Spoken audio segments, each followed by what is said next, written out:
gesto de cada vez, sem correr, sem distrair. Fórmula doce, ouvir, fazer, repetir.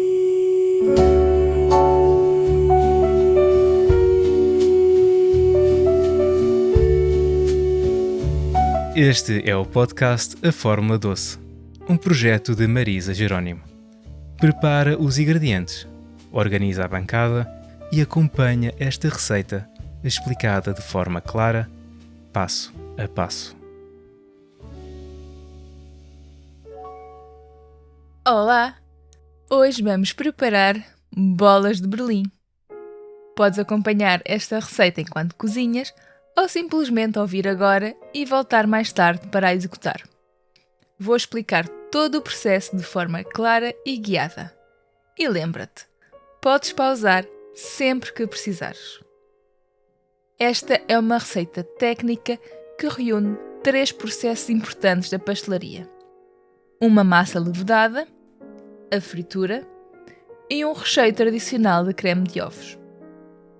Escolhi este momento em pleno mês de julho porque as férias e os dias mais longos dão-nos o tempo necessário para uma receita que exige alguma paciência na fermentação.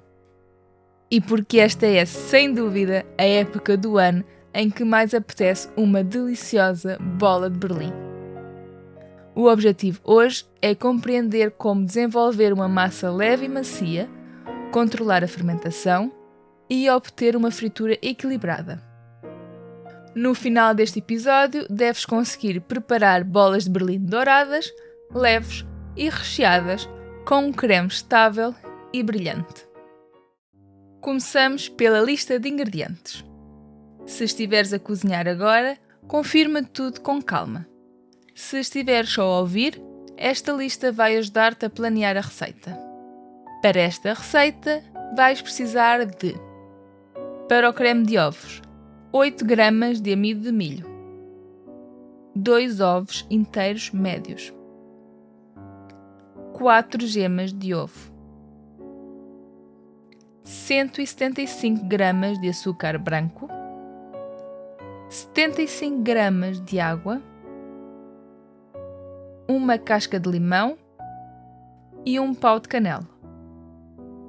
Para a massa, 300 gramas de farinha de trigo, 15 gramas de fermento padeiro fresco ou 5 gramas de fermento padeiro seco, 60 gramas de açúcar, 80 gramas de leite tépido, 50 gramas de manteiga amolecida, 2 ovos inteiros médios, uma pitada de sal.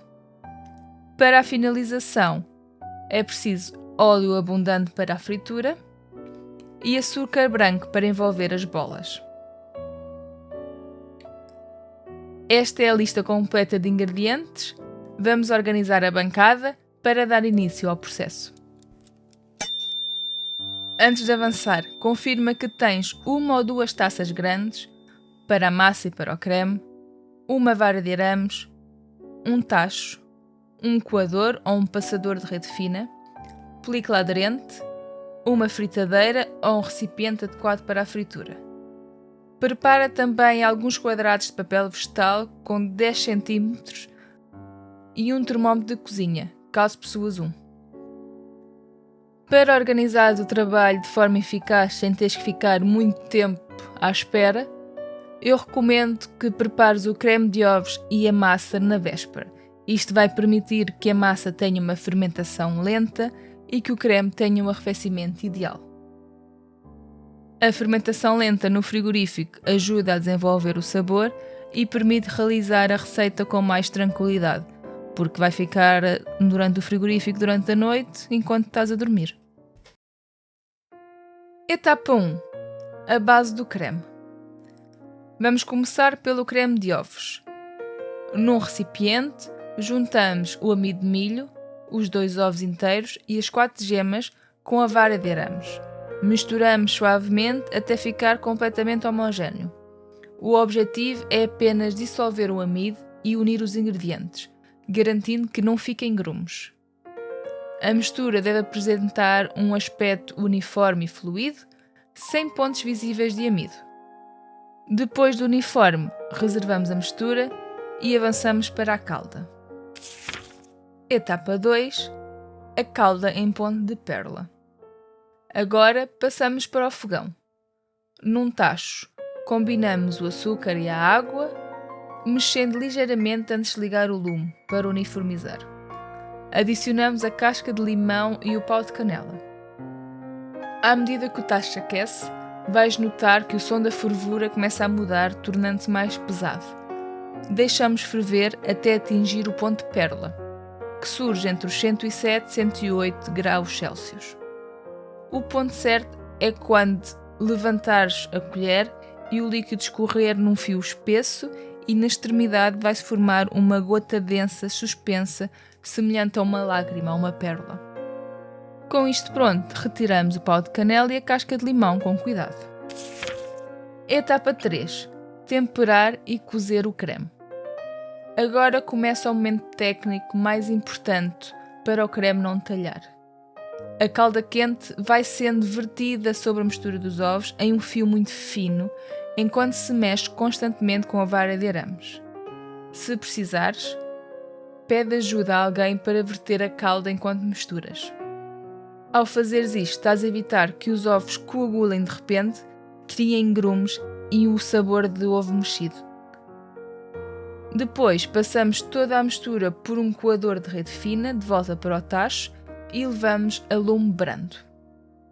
O foco agora é o movimento constante. A vara de arames deve raspar bem o fundo e as paredes do tacho. Quando iniciar a fervura, apagamos o lume, mas continuamos a mexer energeticamente por mais 1 minuto fora do calor, para que termine de cozinhar com o calor residual. Este minuto adicional ajuda a garantir uma textura homogénea e estável. Etapa 4. Estabilização do creme. Vertemos o creme brilhante para uma travessa larga, cobrimos com película aderente em contacto, garantindo que o plástico toca mesmo na superfície do creme, porque queremos evitar a formação de uma crosta seca na superfície. Levamos ao frigorífico por cerca de 4 horas até arrefecer por completo e quando estiver completamente frio, o creme está pronto para rechear as bolas. Etapa 5. A massa.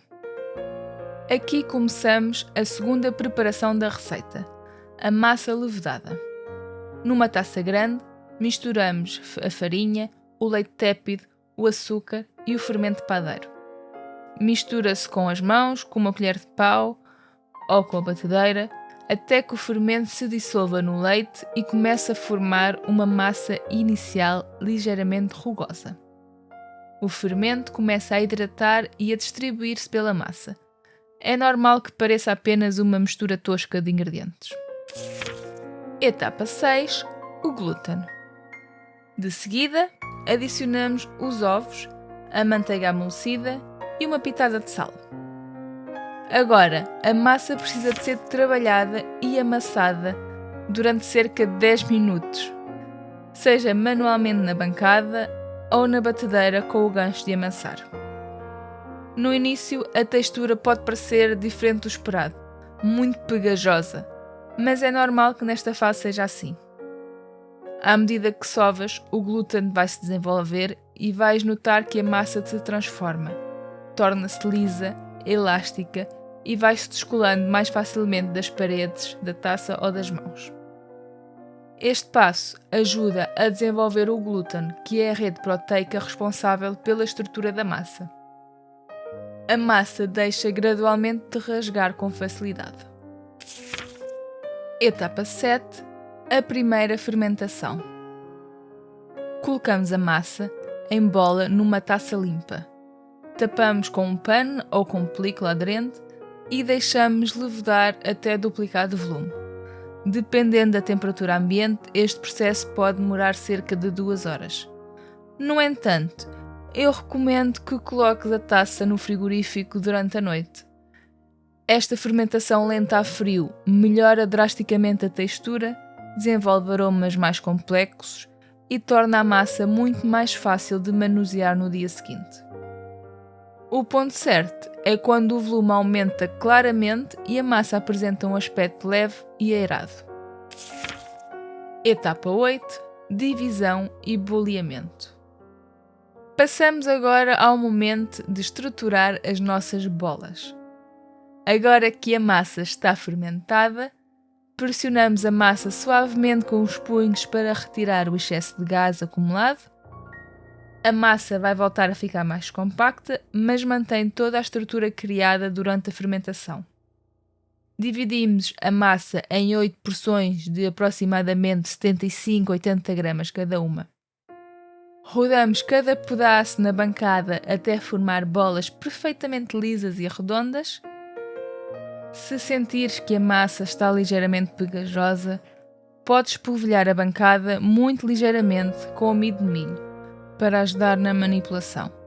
Evita adicionar mais farinha de trigo, porque a farinha de trigo em excesso vai adicionar mais glúten e vai fazer com que a massa fique pesada. Etapa 9. A segunda fermentação. Colocamos cada bola moldada sobre um quadrado individual de papel vegetal e deixamos repousar novamente na bancada para uma segunda levedação. Vais observar que elas vão voltar a crescer, tornando-se visivelmente inchadas, leves e fofas ao toque.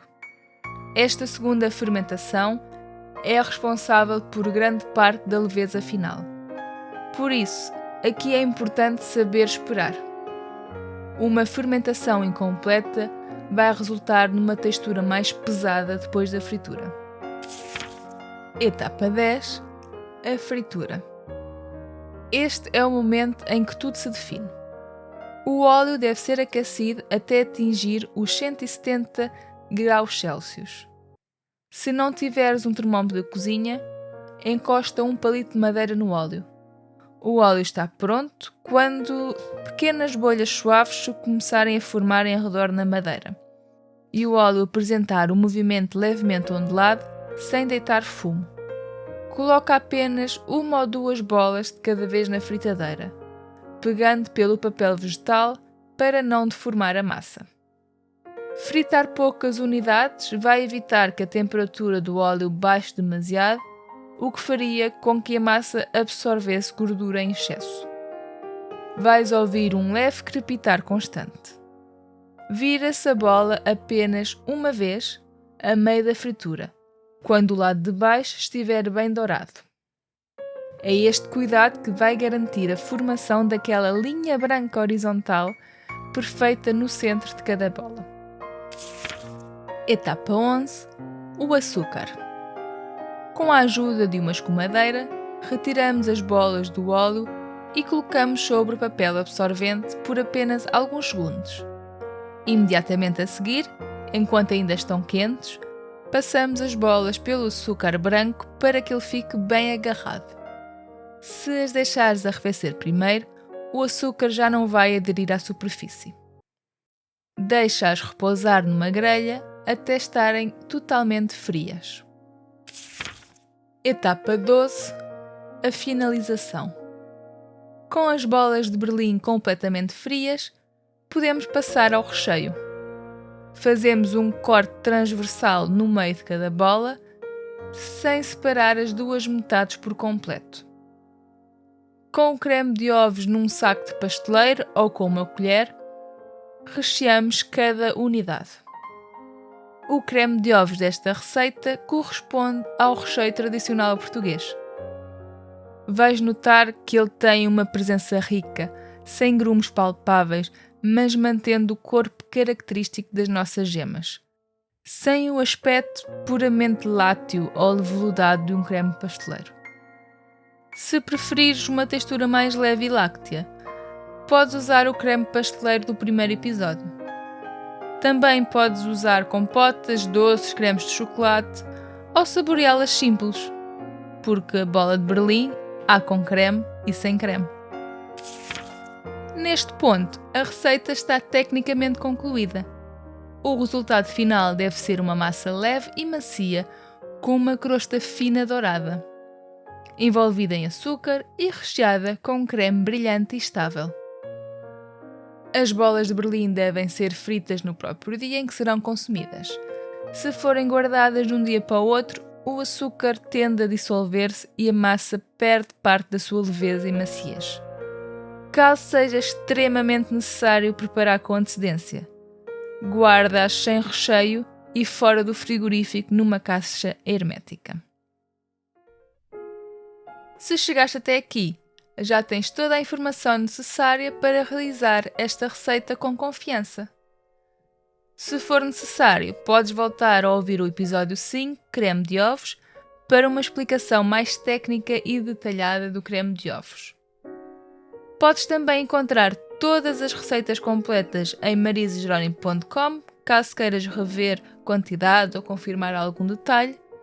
E também podes seguir o Instagram @receitasdamarisa para ver as fotografias do processo e outras atualizações. Obrigada por cozinhares comigo. Encontramo-nos na próxima quinta-feira doce. Tchau! A Fórmula Doce. Criado com método, saboreado com calma. Ficha técnica. Receita: bolas de Berlim tradicionais. Rendimento: 8 unidades. Tempo de preparação aproximado: 60 minutos de tempo ativo, excluindo tempos de fermentação e frio. Tempo de fermentação: entre 4 horas e 1 noite. Tempo de arrefecimento do creme: cerca de 4 horas. Pontos críticos: o controle preciso da temperatura do óleo a 170 graus Celsius, o ponto de pérola na calda de açúcar e o respeito pelos tempos da fermentação da massa.